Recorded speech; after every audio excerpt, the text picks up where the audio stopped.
நீங்கள் பார்த்து கொண்டிருப்பது உங்கள் ஜாஷுவா டிவி. சகல ஜனங்களுக்கும் நற்செய்தி.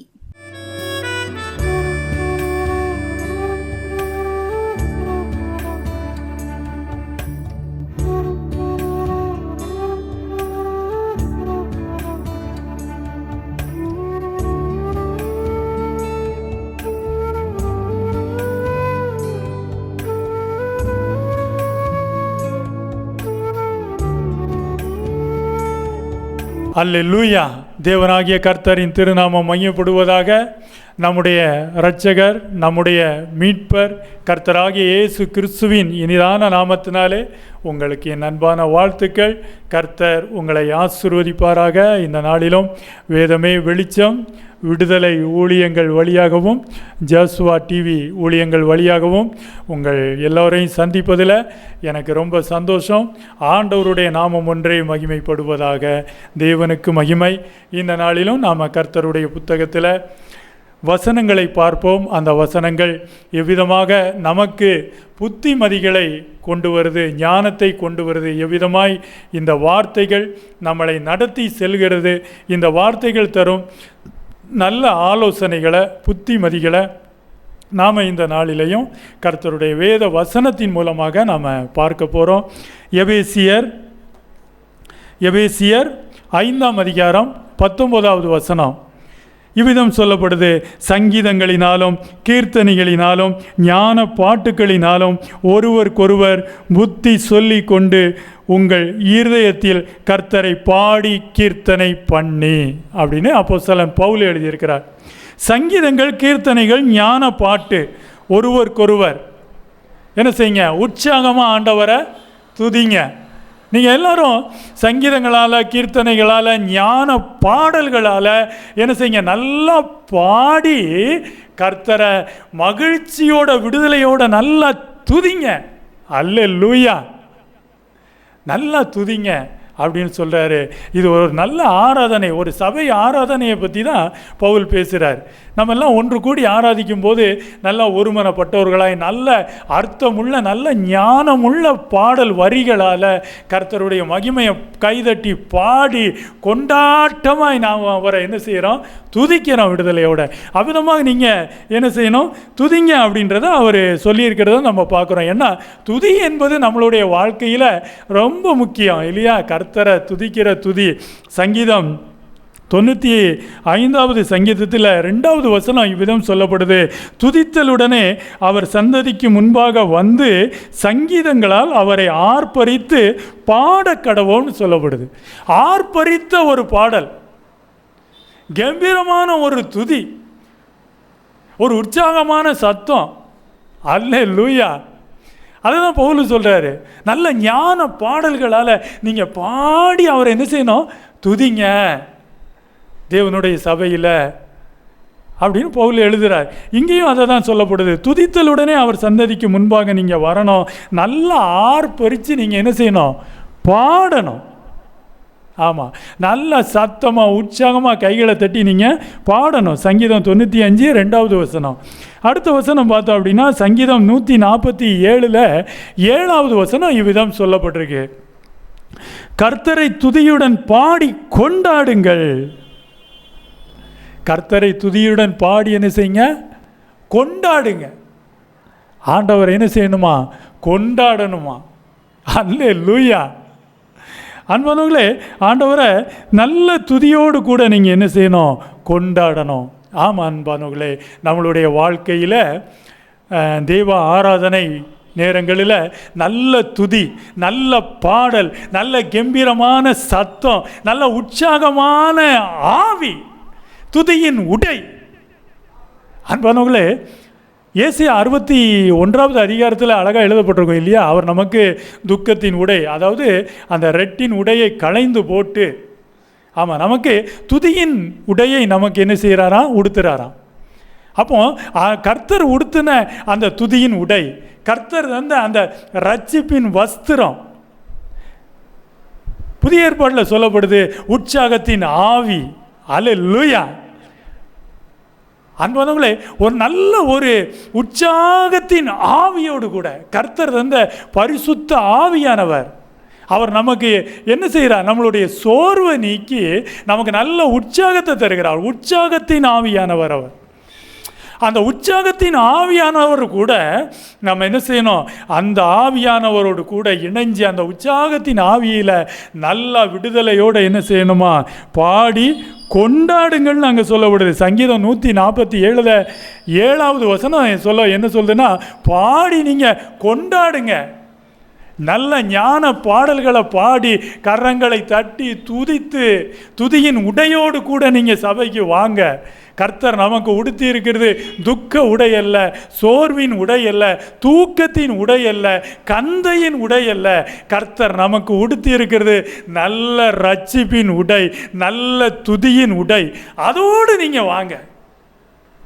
அதோடு நீங்கள் வந்து பாடி கொண்டாடுங்க. அல்லேலூயா. அன்பானவர்களே, அதோடு கூட இன்னொரு வசனத்தை, இன்னொரு வார்த்தையை அங்கே பவுல் சொல்கிறார். என்ன சொல்கிறார்னா, புத்தி சொல்லுதல் அப்படின்றத அந்த வசனத்தில் சொல்கிறத நம்ம பார்க்க முடியுது. ஞான பாட்டுகளினாலும் ஒருவருக்கொருவர் புத்தி சொல்லிக்கொண்டு உங்கள் இருதயத்தில் கர்த்தரை பாடி. ஒருவருக்கொருவர் என்ன செய்யணுமா? புத்தி சொல்லணுமா? ஆமாம். அடுத்து நம்ம நல்லா பாடுறல், நல்லா ஆராதனை எல்லாமே சரிதான். ஆனால் அதே போல் நல்ல புத்தி சொல்லுதல் என்ன இருக்கணும்? கடிந்து கொள்ளப்படுதல், புத்தி சொல்லுதலும் அங்கே இருக்கணும் அப்படின்றத அதே வசனத்தில் பவுல் எழுதியிருக்கிறத நம்ம பார்க்குறோம். அன்பானவர்களே, அப்போஸ்தலர் 14ஆம் அதிகாரம் 22வது வசனத்தில் இவ்விதம் எழுதப்பட்டிருக்கு. சீஷருடைய மனதை திடப்படுத்தி விசுவாசத்திலே நிலைத்திருக்கும்படி அவர்களுக்கு புத்தி சொல்லி நாம் அநேக உபத்திரவங்களின் வழியாய் தேவனுடைய ராஜ்யத்தில் பிரவேசிக்க வேண்டும் என்று சொன்னார்கள். சீஷருடைய மனதை திடப்படுத்தி அவர்களுக்கு புத்தி சொல்லி. அன்பானவர்களே, நம்ம நல்லா பாடணும், நல்லா துதிக்கணும், நல்லா ஆராதனை கொண்டாட்டங்கள் சந்தோஷம். ஆனால் அதோடு கூட நமக்கு நல்ல ஆலோசனைகள் இருக்கணும், நல்ல புத்திமதிகள், நல்ல போதனையும் நமக்கு அங்கே இருக்கணுன்றதை அவர் தெளிவாக எழுதியிருக்கிறார். ஏன்னா புத்திமதி சீஷருடைய மனதை திடப்படுத்தும். புத்திமதியானது விசுவாசத்தில் நிலைத்திருக்க வைக்கும். சபை விசுவாசிகள், சபை குடும்பத்தார்கள் மனதை திடப்படுத்தும். புத்திமதி திடப்படுத்தும், விசுவாசத்தில் அவங்கள நிலைச்சிருக்கும்படி செய்யும். அதை தான் அங்கே அவர் சொல்கிறாரு. சீஷருடைய மனதை திடப்படுத்தி விசுவாசத்தில் நிலைத்திருக்கும்படி அவர்களுக்கு புத்தி சொல்லி. அன்பானவர்களே, நல்ல புத்தி சொல்லுதலும் நமக்கு இருக்கணும். நல்ல ஞான பாடல்கள், நல்ல புத்திமதிகளை சொல்லுவது, இதுவும் சபையில் இருக்கணும். அன்பானவர்களே, கொலைசெயர் 1ஆம் அதிகாரம் 28வது வசனத்தில் பவுல் எழுதியிருக்கிறார். எந்த மனுஷனையும் கிறிஸ்து இயேசுவுக்குள் தேறினவனாக நிறுத்தும்படிக்கு அவரையே நாங்கள் அறிவித்து எந்த மனுஷனுக்கும் புத்தி சொல்லி, எந்த மனுஷனுக்கும் எல்லா ஞானத்தோடும் உபதேசம் பண்ணுகிறோம். நாங்கள் உபதேசம் பண்ணுகிறோம். எப்படி உபதேசம் பண்ணுகிறோம்னா, புத்தி சொல்லி உபதேசம் பண்ணுகிறோம். அல்லேலூயா. அன்பானவர்களே, புத்தி சொல்லுதல், இந்த புத்தி சொல்லுதல் என்பது ரொம்ப முக்கியம். உபதேசங்களில் புத்திமதிகள் சொல்லுவது ரொம்ப முக்கியம். நல்ல பாடல்கள், நல்ல ஆராதனை, நல்ல உற்சாகம் எவ்வளவு ஆராதனையில் நமக்கு முக்கியமோ அதே போல நல்ல புத்திமதிகளுள்ள உபதேசமும் முக்கியம். அல்லேலூயா. அடுத்த வசனம் பார்த்தீங்கன்னா 1 தெசலோனிக்கேயர் 4ஆம் அதிகாரம் 1வது வசனத்தில் அதே பவுல் எழுதியிருக்கிறார். அன்றியும் சகோதரரை, நீங்கள் இன்னின்ன பிரகாரமாய் நடக்கவும் தேவனுக்கு பிரியமாய் இருக்கவும் வேண்டும் என்று நீங்கள் எங்களால் கேட்டு ஏற்றுக்கொண்டபடியே அதிகமாய் தேரும்படிக்கு கர்த்தராகிய இயேசுவுக்குள் உங்களை வேண்டிக் கொண்டு புத்தி சொல்கிறோம். உங்களை நாங்கள் வேண்டிக் கொண்டு என்ன சொல்கிறோன்னா, புத்தி சொல்கிறோம். எதுக்காக புத்தி சொல்கிறோம்? நீங்கள் இன்னென்ன பிரகாரமாய் நடக்கணும், நீங்கள் இன்னென்னபடி வாழணும், இந்தந்த படியே நீங்கள் என்ன செய்யணும், நடக்கணும், இப்படி நீங்கள் வாழணும், இவ்விதம் நீங்கள் தேவனுக்கு பிரியமாக இருக்கவும் வேண்டும்னு நாங்கள் என்ன செய்கிறோம், அதிகமாய் நீங்கள் தேரும்படிக்கு நாங்களும் அதிகமாய் புத்திமதிகளை சொல்கிறோம். அல்லேலூயா. அன்பானவர்களே, பவுல் அழகாக எழுதியிருக்கிறார். நல்ல பாடல்கள், ஞானமுள்ள பாடல்கள், நல்ல கீர்த்தனை, உற்சாகமான துதி, சங்கீதம் சொல்லுது கொண்டாடுங்க. அதோடு கூட என்ன இருக்கணும் அப்படின்னா, நல்ல புத்திமதியான வார்த்தைகள், நல்ல ஆலோசனைகள் சபை மக்களுக்கு இருக்கணும். எல்லாருக்குமே புத்திமதிகளும் நல்ல ஆலோசனைகளும் இந்த பூமியில் தேவை, எல்லாருக்குமே தேவை. நீங்கள் அடுத்த வசனம் பார்த்தீங்கன்னா 1 தெசலோனிக்கேயர் 5:12 அன்றியும் சகோதரரே, உங்களுக்குள்ளே பிரயாசப்பட்டு கர்த்தருக்குள் உங்களை விசாரணை செய்கிறவர்களாய் இருந்து உங்களுக்கு புத்தி சொல்லுகிறவர்களை நீங்கள் என்ன செய்யணுமா, மதிக்கணுமா. 1 தெசலோனிக்கேயர் 5:12 புத்தி சொல்கிறவங்களை நீங்கள் மதிங்க, மதித்து நடங்கன்னு சொல்கிறார். நம்ம வாழ்க்கையில் ஒருத்தரை பாராட்டுனா போதும். நம்ம ஒருத்தரை பாராட்டுனா அவர் நம்மளை என்ன செய்வார், மதிப்பார். ஆமாம், நீங்கள் ஒருத்தரை பாராட்டும் போது அவர் உங்களை மதிப்பார். ஆனால் அந்த பாராட்டுற மனுஷனுக்கு நீங்கள் ஒரு புத்திமதி சொல்லிட்டீங்கன்னா அந்த மனுஷன் உங்களை மதிக்க மாட்டார். ஆமாம், அந்த மனுஷன் தான் ஒரு எதிரியை பார்க்குற மாதிரி பார்ப்பார். ஆமாம், ஒரு போலியான புகழ்ச்சிக்கு இருக்கிற ஒரு விஷயம் நல்ல ஒரு புத்திமதி சொல்கிறதுக்கு இருக்காது. அது நம்ம ஜனங்கக்கிட்ட இல்லை. ஏன்னா புத்திமதி கசக்குது, பாராட்டு அவங்களுக்கு நல்லா இனிக்குது. அன்பானவர்களே, ஆனால் எது இனிக்கணும் தெரியுமா, புத்திமதி தான் இனிப்பாக இருக்கணும். ஆமாம், பாராட்டுக்களை விட நம்ம வாழ்க்கைக்கு தேவையானது என்ன தெரியுமா, நல்ல புத்திமதிகள், நல்ல ஆலோசனைகள். நல்ல ஆலோசனையும் நல்ல புத்திமதியும் தான் ஒவ்வொரு மனுஷனுக்கும் தேவை. அதுதான் ஒரு மனுஷனை உயர்வில் கொண்டு வரும். பாராட்டும் போது நம்மளை மதிக்கிற ஒரு மனுஷன் நம்ம புத்திமதி சொல்லிட்டோன்னா நம்ம மேலே எரிச்சல் வருது, அந்த மனுஷனுக்கு நம்ம மேலே கோபம் வருது, அந்த மனுஷனுக்கு நீ எல்லாம் புத்திமதி சொல்கிறியா அப்படின்னு. அன்பானவர்களே, புத்திமதி யார் சொல்கிறான்றது இல்லை, அந்த புத்திமதி நமக்கு தேவையான்றதை முதல்ல அதை சொல்லக்கூடிய விதத்தை நீங்கள் யோசிக்கணும், உங்களை நீங்கள் யோசிக்கணும். நம்மை பார்த்து ஒருவர் இந்த புத்திமதி சொல்லும்போது இவர் சொல்லுவது சரிதானா, இந்த புத்திமதி நமக்கு தேவையா என்று நிதானிக்கணுமே தவிர புத்திமதி சொன்ன மனிதன் மீது எரிச்சலும் கோபமும் உங்களுக்கு வறுமையானால் நீங்கள் ஒரு சரியான மனிதன் அல்ல. ஏன்னா இந்த புத்திமதியும் இந்த ஆலோசனையும் தான் உங்களை சீர்திருத்தும். இதை நீங்கள் நல்லா உணர்ந்து கொள்ளுங்க. அதனால தான் அங்கே சொன்னார், புத்தி சொல்கிறவங்களை உங்களை விசாரித்து உங்களுக்கு புத்தி சொல்கிறவங்களை இங்கே என்ன செய்யணும், மதிக்கணும். எந்த மனுஷன் உங்களுக்கு புத்திமதிகள் சொல்கிறானோ அந்த மனுஷனை நீங்கள் மதிப்பாக நடத்துங்கன்னு பவுல் சொல்கிறாரு.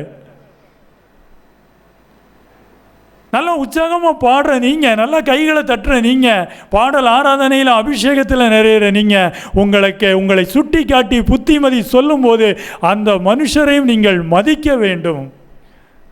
என்ன இப்படி பேசிட்டார அப்படின்னு சொல்லி அவர் மேலே கோபமும் எரிச்சலும், இனி இந்த மனுஷனுடைய உறவை நமக்கு வேண்டான்ற எண்ணமோ உங்களுக்கு வறுமையானால் நீங்கள் இன்னும் சீர்திருத்தப்படவில்லை என்பது தான் அதனுடைய அர்த்தம்.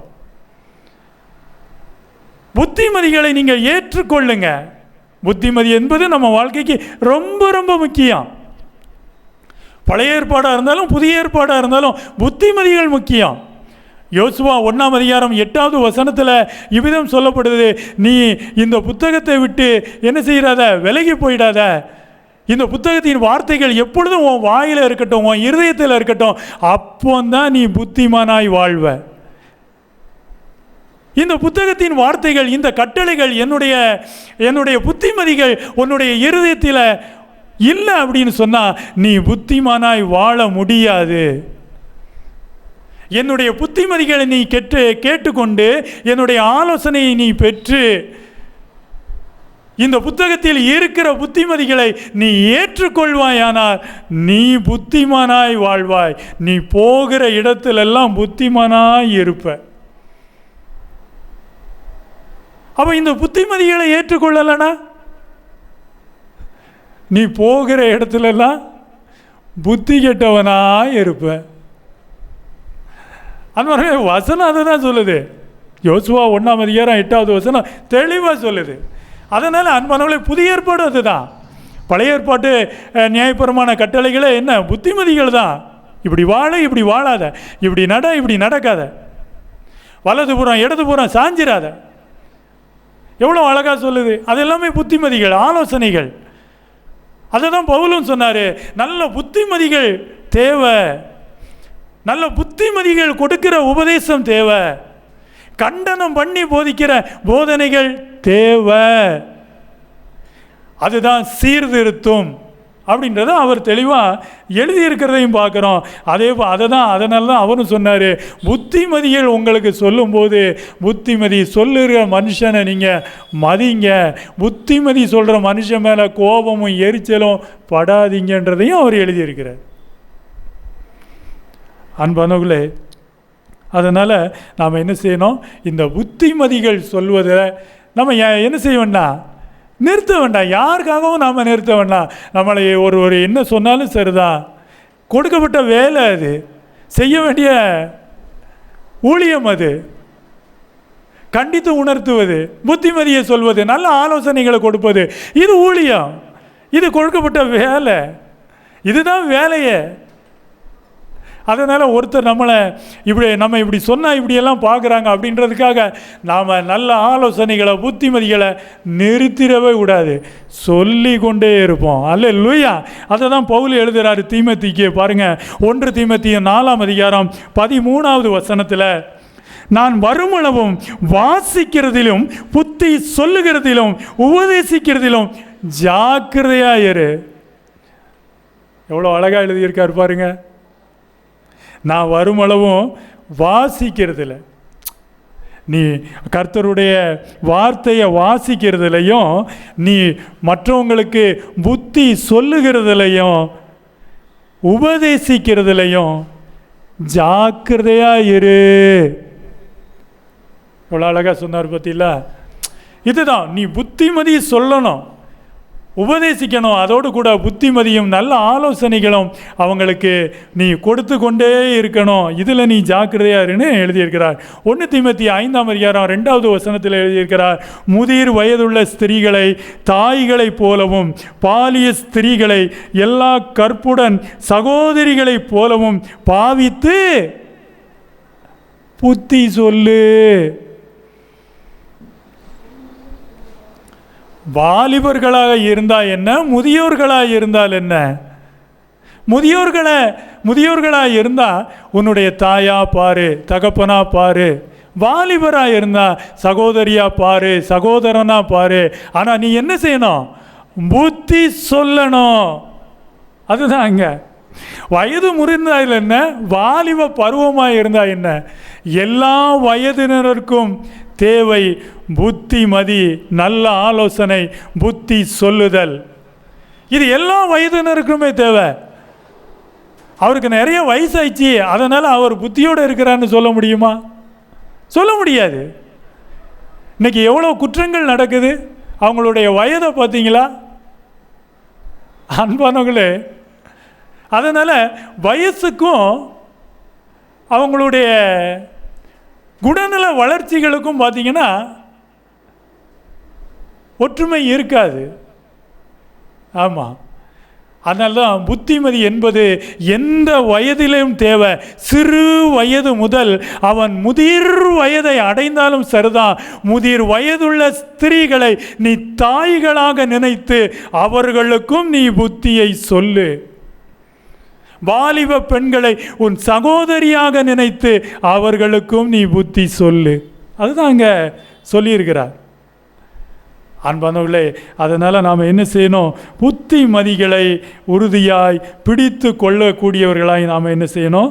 இருக்கணும். அதனால் நல்ல யோசனை உங்களை என்ன செய்யும்? காப்பாற்றும். புத்திமதியை உறுதியாய் பற்றிக்கொள், அதுவே உனக்கு ஜீவன்னு சொல்கிறார் நீதிமொழிகளில். அன்பானவர்களே, நல்ல ஆலோசனைகளை சொல்லுவதும் நல்ல புத்திமதிகளை சொல்லுவதையும் என்ன செய்ய வேண்டாம்? பாரமாக எடுக்க வேண்டாம். புத்திமதி சொல்கிறவங்களை மதிக்கணும்னு தான் பவுல் எழுதினார். அதனால் புத்திமதி நல்ல ஆலோசனைகள் சொல்கிறவங்க மேலே நீங்கள் எரிச்சல் அடையாதீங்க, கோவப்படாதீங்க. உங்களுக்கு யாரும் புத்திமதி சொன்னால் அவங்கள நீங்கள் வெறுக்காதீங்க. எல்லா வயதிலையும் நமக்கு புத்திமதி தேவை. எந்த அளவு நம்ம உற்சாகமாக நல்ல நல்ல பாடல்களை பாடி ஆராதனை செய்கிறோமோ அந்த அளவுக்கு தேவனுடைய சபையின் வழியாய் நல்ல ஆலோசனைகளும் புத்திமதிகளும் வந்து கொண்டே தான் இருக்கும். அதை நீங்கள் ஏற்றுக்கொண்டு சரி செய்து நீங்கள் என்ன செய்யணும்? வாழணும். ஏன்னா வேத வசனம் எதுக்காக கொடுக்கப்பட்டிருக்கு? கண்டனம் பண்ணி உபதேசம் பண்ணுவதற்கு, சீர்திருத்தம் பண்ணுவதற்கு தான் கர்த்தருடைய வேத வார்த்தைகள் நமக்கு கொடுக்கப்பட்டிருக்கு. வேத வார்த்தையெல்லாம் தேவ ஆவியினால் அருளப்பட்டிருக்கு, நமக்கு கொடுக்கப்பட்டிருக்கு. எதுக்காகனா கண்டனம் பண்ணி சீர்திருத்தம் பண்ணி புத்தி சொல்வதற்காக தான் அது கொடுக்கப்பட்டிருக்கு. அதனால் நல்ல ஆலோசனைகள் நல்ல புத்திமதிகள் உங்களை நோக்கி வரும்போது நீங்கள் அதை ஏற்றுக்கொண்டு சரி செய்து வாழும்போது நல்லதொரு சீர்திருத்தம் உருவாகும். ஆண்டவர் உங்களை ஆசீர்வதிப்பாராக. ஜெபிப்போம். ஸ்தோத்திரம் ஆண்டவரே, நேசிக்கிற நல்ல தெய்வமே, நன்றி செலுத்துகிறோம். கர்த்தராகிய இயேசு கிறிஸ்துவே, உமது நாமத்துக்கு மகிமையை செலுத்துகிறோம். ஆண்டவரே, இந்த நாளிலும் விதைக்கப்பட்ட இந்த வேத வசனத்தை கர்த்தர் நீர் ஆசீர்வதிப்பீராக. ஆண்டவரே, இந்த நல்ல வார்த்தையை கேட்ட ஒவ்வொருவரையும் கர்த்தராகிய இயேசுவின் திருநாமத்தினாலே நான் வாழ்த்தி ஆசீர்வதிக்கப்பா. இந்த வாழ்த்துக்களும் ஆசீர்வாதங்களும் ஆண்டவரே இவர்களுடைய இருதயங்களிலும் குடும்பங்களிலும் இவர்களுடைய சிரசிலும் தங்கட்டும் கர்த்தாவே. ஆம் ஆண்டவரே, எந்த அளவுக்கு கரங்களை தட்டி ஆண்டவரே உம்மை ஆராதிப்பது எந்த அளவிற்கு முக்கியமோ அதே போல நல்ல புத்திமதிகளும் நல்ல ஆலோசனைகளும் முக்கியம் என்ற நல்ல வார்த்தைகளுக்கு நன்றி செலுத்துகிறோம்ப்பா. தொடர்ந்து ஆண்டவரே நல்ல ஆராதனையோடு கூட நல்ல புத்திமதிகள் நல்ல ஆலோசனையையும் பெற்று கர்த்தாவே நல்ல சீர்திருத்தத்துடன் கர்த்தாவே ஒவ்வொருவரும் ஆண்டவரே நல்ல பரிசுத்த வளர்ச்சியில் வளர கர்த்தர் நீர் கிருபை செய்வீராக. இயேசுவின் திருநாமத்தின் வழியாய் வாழ்த்தி ஆசீர்வதித்து ஜெபிக்கிறேன் ஜீவனுள்ள நல்ல பிதாவே. ஆமென். அல்லேலூயா.